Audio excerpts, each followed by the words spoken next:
Nice guys might be losing at halftime, but they win the game. Entrepreneurs love playing outside the rules. We just don't want to take the heat for it. You don't have to wait in line. You don't have to do it the way everybody else has done it. You can do it your way. You can break the rules. Rise and shine, it's Entspresso time. What's up, Believe Nation? It's Evan. I believe in you, and this channel is designed to be a part of your daily success routine. So let's start your day off right together. Grab your coffee and sip on today's message. Play outside the rules.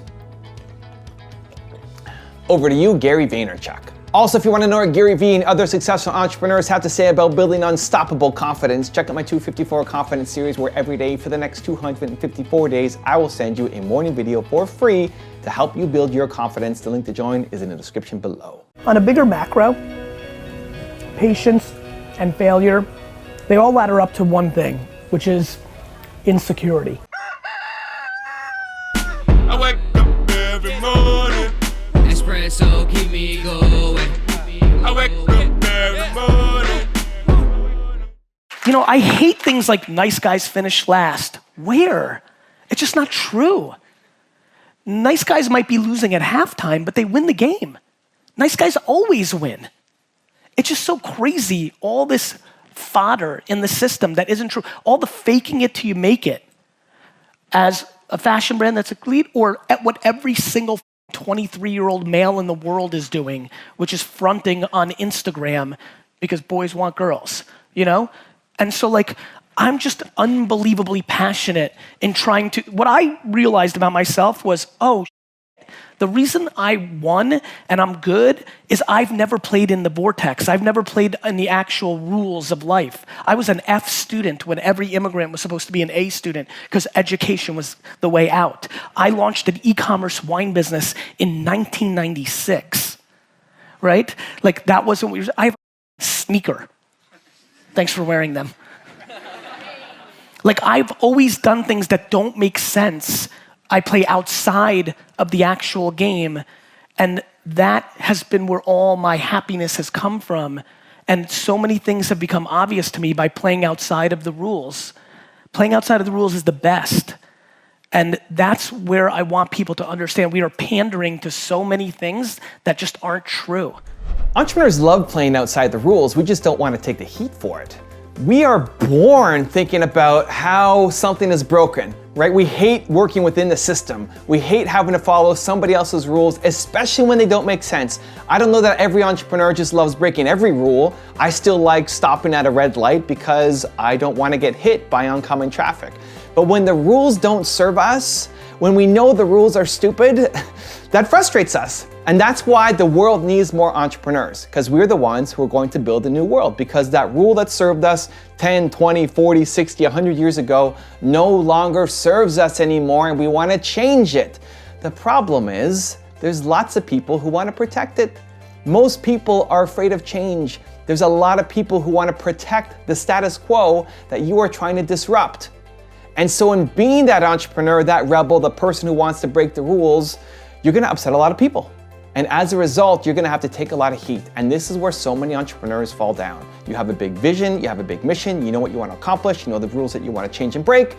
But there's a lot of people, especially a lot of people who are around you, who don't want you to go off and do that thing. Your parents may not believe in you, your friends may not support you, the people in your industry that you're trying to disrupt don't like you. And that takes a lot of guts to go up against, especially from people who love you. Right? When you're trying to go do this crazy thing and you got your parents in your face saying, don't do that, that's crazy. They love you, it's from a place of love. And you don't want to disappoint them. You don't want them feeling like you're a loser, that you're letting the family down. And so that's really, really, really hard to do, but it's required. It's necessary. Not to get in their face and say, screw you, I'm gonna show you. You don't have to upset them on purpose. But there is a line between you doing your thing and you upsetting the people with intention. Your intent is not to hurt people. Your intent is not to make them feel like they're less than. You don't have to show them up. You're just off living your life. You're off trying to make the best life possible for yourself. And you want to go change the way something's done in your industry. So you have to summon the courage. You have to go off and do that crazy thing. You have to change the way things are done because that's who you are. And you're an entrepreneur. And the future of the world, the future of your industry rests on your shoulders. So let's see what you got. I look at my story as an example. I'm on a new path where I want to blow up. I want to get 10 million subscribers. I want to be famous. It still sounds, it's still hard to say. I believe that the Believe mission needs to be spread. I think people need more positivity. People need more hope. People need to believe in themselves more. And for years, I fought with my agent because he would always say, Evan, the problem with you is you don't want to be famous. Like, you're right, I don't want to be famous. I like what I'm doing. It's about the message. It's not about me, it's about my message. I'm an introvert. I don't need to be famous. I said, well, that's your problem. And only recently I understood it because he put it in the perspective of impact.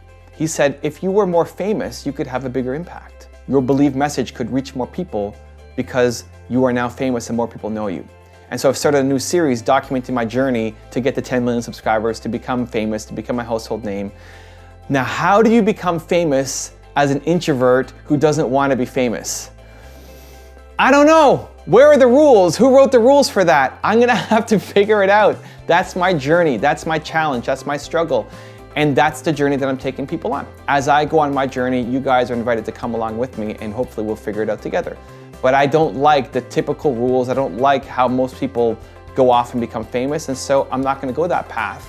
And I'm gonna have to break the system and figure out how it works for an introvert who doesn't wanna be famous. And so I'm gonna give you a 3-step process that I'm using that you can use as well to play outside the rules, to stop caring about the judgment of other people, and to keep you motivated every day because the thing you're doing is crazy, is different, is illogical, but you've got the passion to do it, and following these 3 steps will help you get there. Step number 1, remind yourself of the mission that you're on. This is really important. I wake up every day and I remind myself of what I'm doing. I remind myself that I'm here to spread Believe. I remind myself that more people watch my YouTube channel than most TV shows. We've had 250 million people watch the YouTube videos. That's crazy to me. And it's crazy, especially thinking every morning when I wake up, I'm just in the bedroom like everybody else. I'm on my tour right now, so I'm in Columbus. And it's hard to always imagine that, man, there's so many people on the other side of this camera watching these videos, being impacted, making it part of your daily routine. And I'm so humbled and honored that you guys are doing that. And I have to remember that. You have to remember the mission you're on. You have to remember the thing that you're trying to accomplish. You have to remember that people's lives will be changed by the work that you're doing because it's so easy to wake up, even if you had an amazing day yesterday and you're bold and unstoppable, you wake up today and all that energy is gone. And so you have to manufacture it daily. And one of the best ways to do it is to remember the mission that you are on and inject that into yourself every single morning. Step number 2 is limit your exposure to negativity. If you've got negative people around you, and maybe those are your friends, maybe that's your family, you want to limit your exposure. You don't want to spend too much time around people who are telling you all the things that you can't do, right? So if those are your friends, if you're hanging out with people who say that you suck and that your mission is never going to happen and that you're not the person to follow through on that, maybe those shouldn't be your friends anymore. I think we honestly stay in friendships for too long. Just because you went to elementary school or high school or college with these people, it doesn't mean that you should still be friends. You've probably grown and they haven't. And so you're out here now and they're here, and that's more a friendship out of convenience and history than one of actually being a true friendship. And so if somebody is bringing you down and they're toxic to be around, maybe you shouldn't spend as much time with them. With family, it's a little more difficult because family is blood, you're with them for life. Some people do walk away and they say, you're not my family anymore, thank you for everything you've given me, but now I'm living my own path. That's a little extreme for most people to go down. And chances are, there's still a lot of topics that you and your family can connect on. If your business is a thing that always leads to fights and controversy and arguments over dinner, then make a point not to talk about those things when you're meeting your family. If you know that you talking about your business is always going to lead to a fight, then don't talk about your business.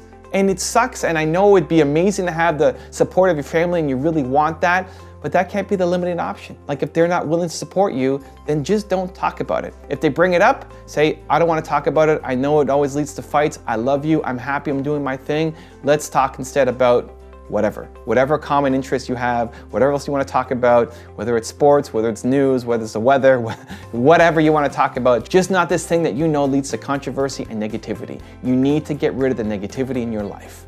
And then step number 3 is inject yourself with confidence daily. You want to inject yourself with so much confidence, with so much belief on a daily basis that you become unstoppable. The way that I think about it is, I inject myself with so much belief daily, it's like taking a lot of vitamin C. I take so much vitamin C every day just through what I do, that if you come on me and you cough or you sneeze because you're sick, I'm not gonna catch it.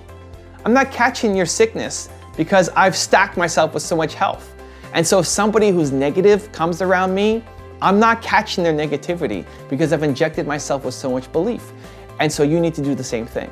Think about what in your daily routine, whether it's in the morning, evening, afternoon, whatever it is, what are you doing in your daily routine to inject yourself with confidence and belief and support and the understanding that this can happen, so that when you do get faced with some negativity and toxicity and people who say that you're never gonna make it, it rolls off of you because you've got so much positivity and hope around you. So remind yourself of the goal that you are on, the mission that you're on. 2, limit your exposure to negativity. And 3, inject yourself with confidence and belief daily. You want to play outside the rules. You want to go off and accomplish your big, bad, bold mission, and that's going to upset people. And to be able to do that, you need to have the fortitude to withstand the heat and the judgment of the people around you.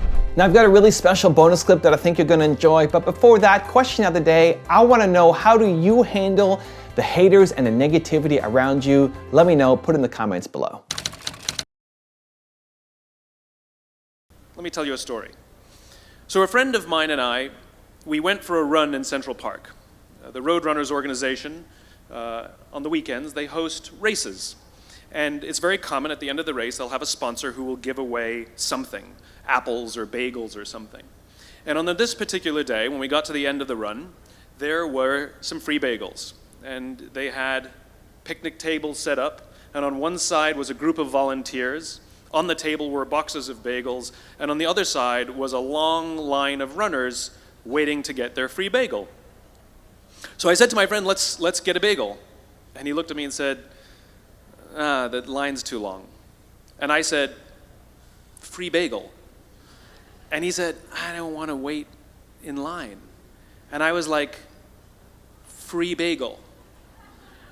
And he says, nah, it's too long. And that's when I realized that there's 2 ways to see the world. Some people see the thing that they want, and some people see the thing that prevents them from getting the thing that they want. I could only see the bagels. He could only see the line. And so I walked up to the line. I leaned in between 2 people, put my hand in the box, and pulled out 2 bagels. And no one got mad at me, because the rule is you can go after whatever you want. You just cannot deny anyone else to go after whatever they want. Now, I had to sacrifice choice. I didn't get to choose which bagel I got. I got whatever I pulled out, but I didn't have to wait in line. So the point is you don't have to wait in line. You don't have to do it the way everybody else has done it. You can do it your way. You can break the rules. You just can't get in the way of somebody else getting what they want. I don't pay no attention to what they say about me.